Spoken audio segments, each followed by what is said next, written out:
Hey guys, what's going on? This is going to be Mission 7 of the StarCraft 1 campaign, ported to StarCraft 2, the trump card, and this is going to be the briefing. As of 2 hours ago, a large Confederate strike force arrived on Antigua Prime and established a base camp within our defensive perimeter. Alright, meeting with Meng's. This is actually a really cool mission, and I have a kind of an exploitive way of beating it, so let's check that out. We'll just, after this briefing, of course, alright? It seems our data disks didn't hold weapon designs after all. Lieutenant Kerrigan will explain. You all know that the Confederates run a program for psychically gifted humans, training them to be ghosts. Those running the program found that the Zerg are attuned to the psychic emanations of ghosts. So the Zerg are here for you, darling? This keeps getting better and better. Shut up. There's been a lot of secret Confederate research surrounding ghosts and the Zerg. What we stole was a small but critical piece of the puzzle. Designs for a transplanar psionic waveform emitter. The emitters broadcast the neural imprint of a ghost, but at a much greater magnitude.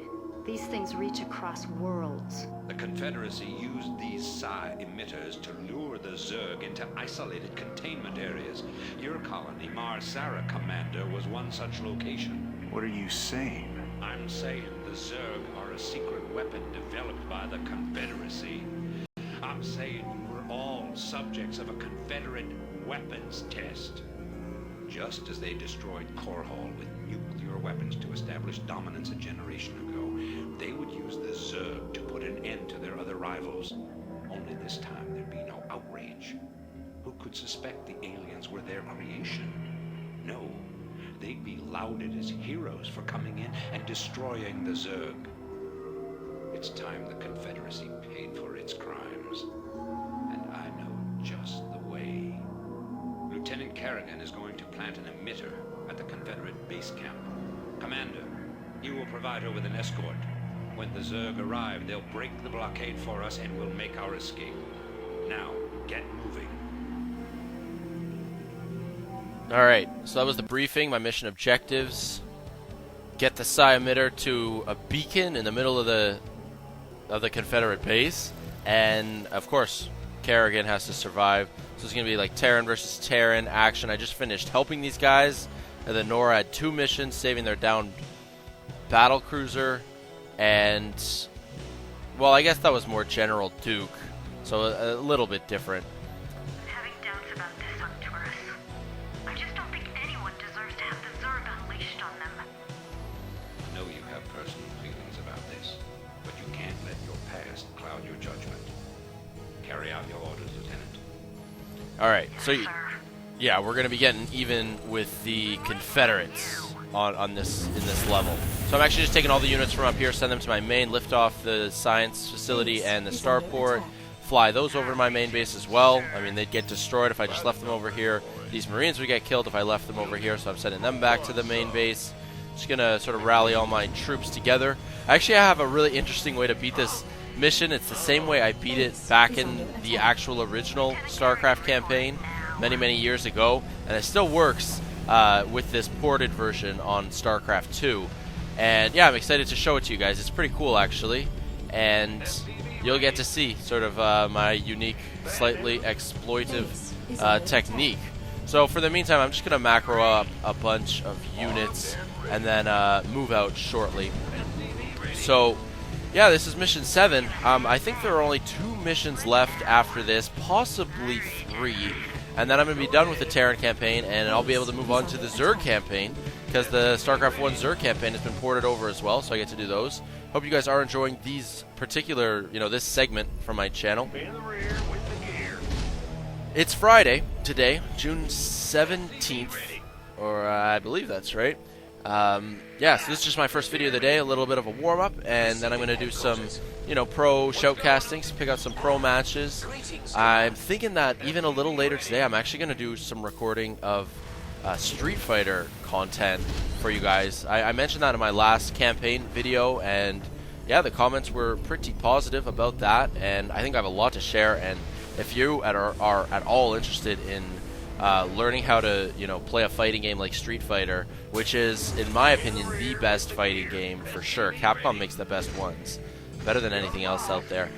definitely tune into those, because quite frankly, you probably have a bunch you can learn from me and my commentary and my play in that, because I'm a really strong player at that.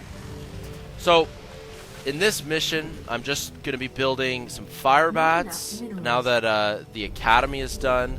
Just going to build a bunch of fire bats, a bunch of SCVs. I'm basically building units that can tank. Lucky for me, in this version, this ported version of the StarCraft 1 campaign, SCVs still with their 60 hit points. Of course, that's what they had in StarCraft 1. So they're a pretty good tanking unit. I'm just going to build up whatever forces I can and move out shortly. Yeah, the objectives, as I mentioned before, I just have to get that psi emitter, which you can see in that SCV's hand, that purple jug. That's the psi emitter. I got to get it to the red dot on the minimap at the east position, like the 3 o'clock spot of the minimap. There's a beacon there, and it's right in the middle of the Confederate base. So I got to get that SCV there. And yeah, I mean, the only other thing, Kerrigan can't die. You know, it's pretty standard in Blizzard games. Your hero's got to survive. And I've got, yeah, usually people on this in this level would actually take a second base, just sort of at the 6 o'clock position on the map, where I've got a couple buildings floating there. People pick up a second base, macro up a bunch of siege tanks, and just sort of slowly push your way into Confederate territory, taking out whatever units and buildings you can. But as you can see, I'm bringing all my SCVs off the mineral line. So I got a whole bunch of SCVs, bunch of firebats, vultures, and marines. Now you can see that I've got my science vessel and the SCV with the psi emitter selected right now. They're on a separate control group, and I have set my entire army just to move to the beacon right in the middle of the Confederate base. I'm just have them straight on move command. They're not attacking anything. Their purpose is strictly to take damage. I used a defense matrix on the SCV, and now right before my science vessel died, I used a second defense matrix on that psi emitter SCV, and he just barely made it. Quarterback sneak made it to the beacon. Emitter in place. Just promise me we'll never do anything like this again. We'll do whatever it takes to save humanity. Our responsibility is too great to do any less. So that was mission 7. Short and sweet, pretty quick, maybe a little cheesy on my part. The Zerg, lured by the psi emitter's signal, descended upon the unsuspecting Confederate forces and annihilated them. Once again, the Protoss fleet, under the command of High Templar Tassadar, arrived and incinerated the planet. Definitely Tassadar's style. Just going to take a look at the score screen here. It'll actually be kind of funny. You can see I'm the Sons of Korhal. 7 units killed, 38 units lost, but I still achieved victory in this mission. I somehow doubt that the upcoming 2 or 3 Terran missions, the final missions in the campaign, are going to be this easy.